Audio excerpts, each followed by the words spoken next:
Assalamualaikum warahmatullahi wabarakatuh.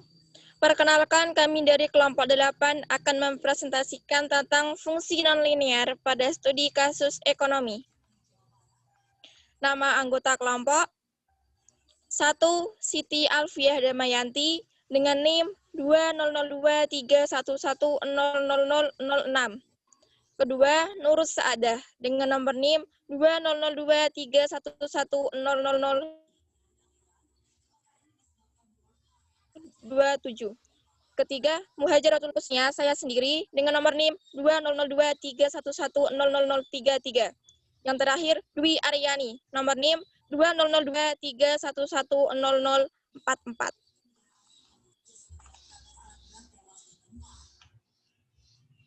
Di sini saya akan mempresentasikan lalu fungsi biaya dan fungsi penerimaan. Yang pertama, penerimaan, penawaran, dan keseimbangan pasar. Selain berbentuk fungsi linear, permintaan penawaran dapat juga berbentuk fungsi nonlinear. Fungsi permintaan dan fungsi penawaran yang kuadratik dapat berupa potongan lingkaran, elips, hiperbola, maupun parabola. Cara menganalisis pasar untuk permintaan dan penawaran yang nonlinear sama seperti halnya dalam kasus linear. Keseimbangan pasar ditunjukkan oleh kesamaan QD sama dengan QS pada perpotongan antara kurva permintaan dan kurva penawaran.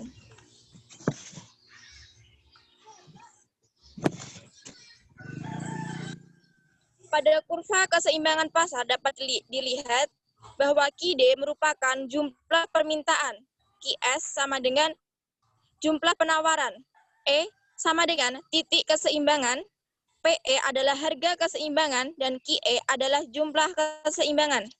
Selanjutnya,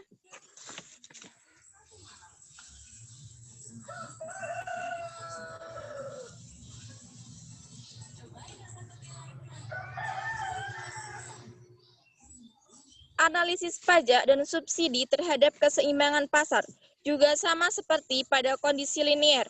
Pajak atau subsidi menyebabkan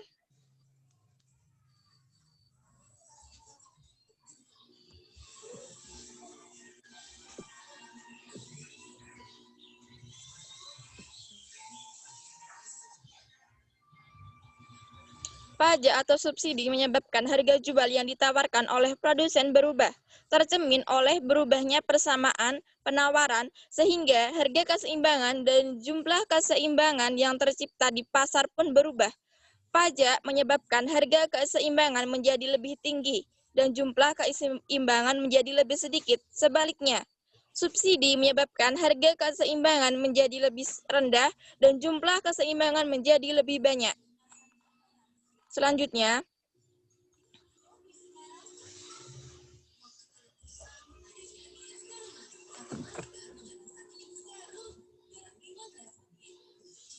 contoh, fungsi permintaan akan suatu barang ditunjukkan oleh persamaan QD sama dengan 19 dikurangi, QD sama dengan 19 min P kuadrat, sedangkan fungsi penawarannya adalah QS sama dengan negatif 8 plus P kuadrat.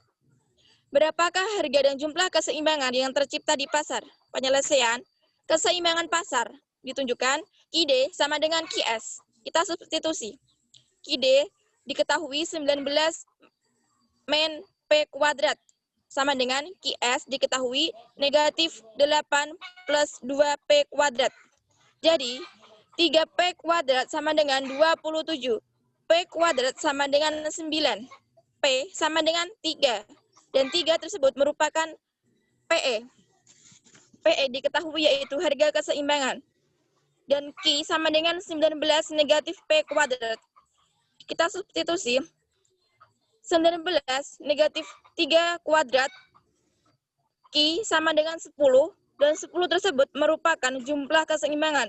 Jadi harga dan jumlah keseimbangan pasar adalah pada titik keseimbangan 10 dan 3.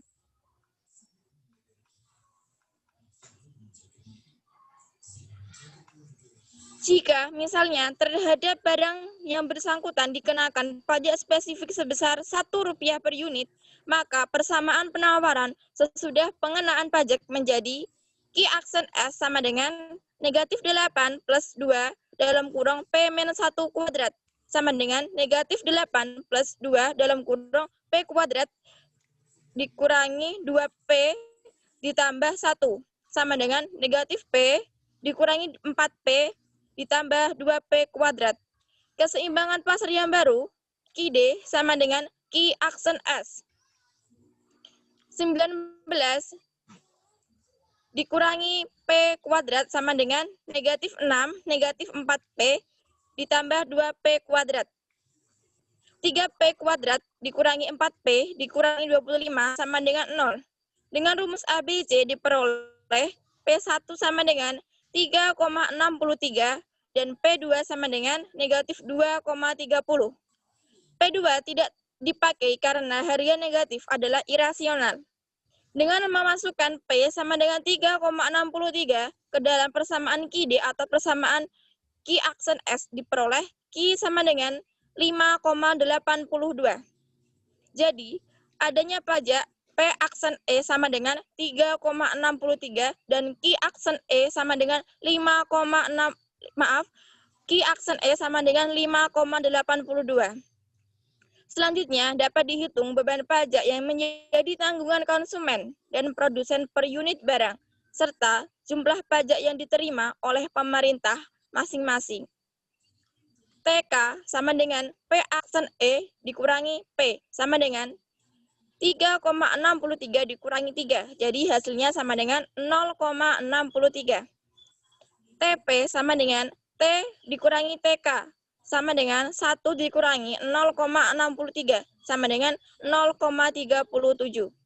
T sama dengan Q aksen E dikali T sama dengan 5,82 dikali 1 sama dengan 5,82.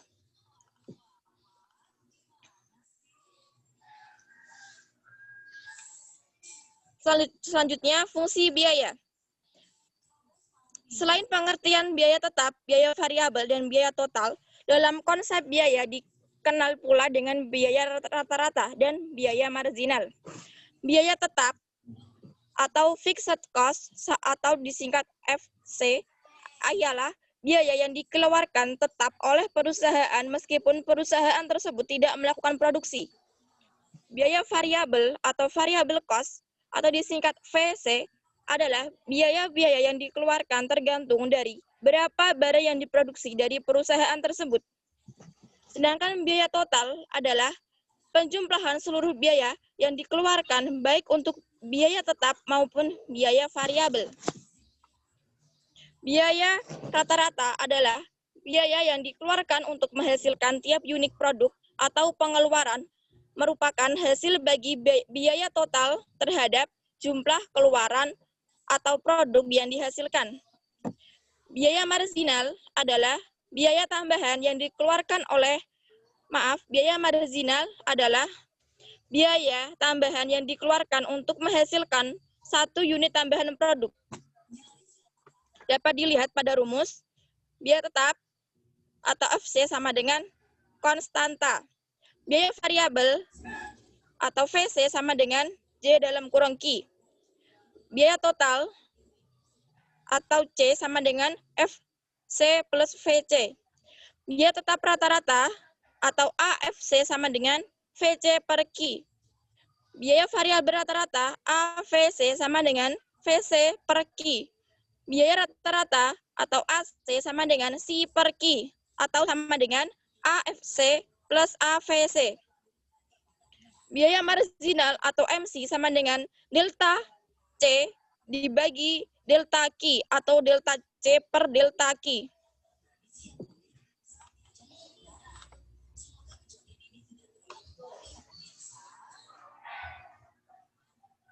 Bentuk nonlinear dari fungsi biaya pada umumnya berupa fungsi kuadrat, parabolik, dan fungsi kubik. Dapat berbentuk satu, biaya total yang merupakan fungsi kuadrat parabolik, seperti pada rumus. Selanjutnya, biaya total yang merupakan fungsi kubik, seperti pada rumus tersebut. Contoh, biaya total yang dikeluarkan oleh sebuah perusahaan ditunjukkan oleh persamaan C sama dengan 2Q kuadrat dikurangi 24Q ditambah 102. Pada tingkat produksi berapa unit biaya total ini minimum? Hitunglah besarnya biaya total minimum tersebut. Hitung pula besarnya biaya tetap, biaya variabel, biaya rata-rata, biaya tetap, rata-rata, dan biaya variabel rata-rata pada tingkat produksi tadi. Seandainya dari kedudukan ini, produksi dinaikkan dengan 1 unit. Berapa besarnya biaya marginal? Dijawab, berdasarkan rumus titik ekstrim parabola, C minimum terjadi pada kedudukan Q sama dengan negatif B per 2A sama dengan 24/4 sama dengan 6 unit. Besarnya C minimum sama dengan 2Q kuadrat dikurangi 24Q ditambah 102 sama dengan 2 dalam kurung 6 kuadrat dikurangi 24 kali 6 ditambah 102 sama dengan 30. C minimum dapat juga dicari dengan rumus ordinat titik ekstrim parabola, yaitu dalam kurung B kuadrat dikurangi 4AC. Atau negatif 4A. Hasilnya C minimum sama dengan dalam kurung 24 kuadrat dikurangi 4 dikali 2 dikali 102. Dibagi negatif 4 dikali 2. Sama dengan negatif 240 dibagi negatif 8 sama dengan 30. Tidak berbeda. Selanjutnya, pada Q sama dengan 6 ini, VC sama dengan 102. Maaf, FC sama dengan 102. VC sama dengan 2Q kuadrat dikurangi 24Q. Sama dengan 2 dalam kurung atau dikali 6 kuadrat dikurangi 24 dalam kurung 6 sama dengan negatif 72.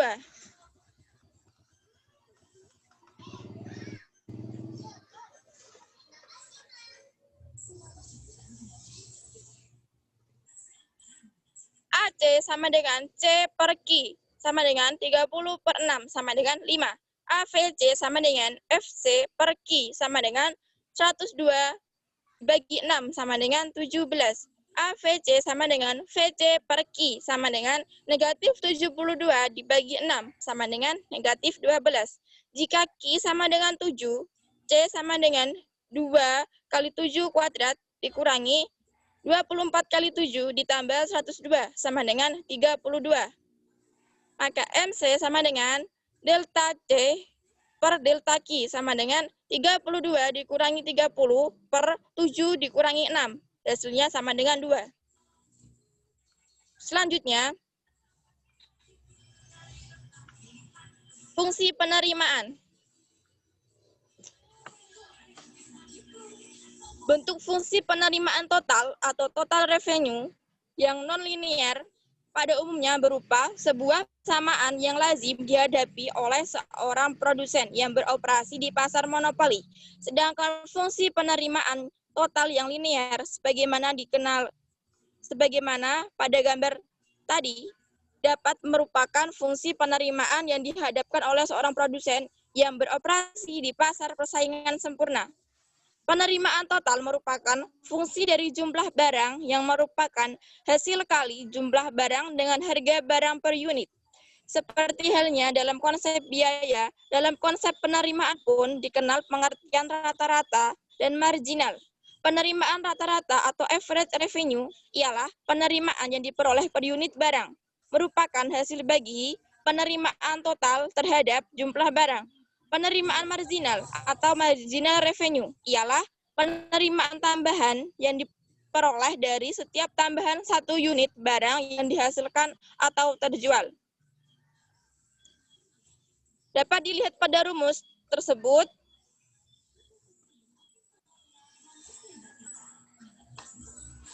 Penerimaan total sama dengan Q kali P. Penerimaan rata-rata sama dengan R per Q. Penerimaan marginal sama dengan delta R per delta Q. Mengingat R sama dengan Q kali P atau P sama dengan R per Q, sedangkan AR sama dengan R per Q. Penerimaan rata-rata atau AR tak lain adalah harga barang per unit atau P. Secara grafik, kurva AR adalah juga kurva permintaan dalam bentuk P sama dengan G dalam kurung Q. Mungkin sekian yang dapat saya sampaikan. Kurang lebihnya saya mohon maaf. Wassalamualaikum warahmatullahi wabarakatuh. Waalaikumsalam.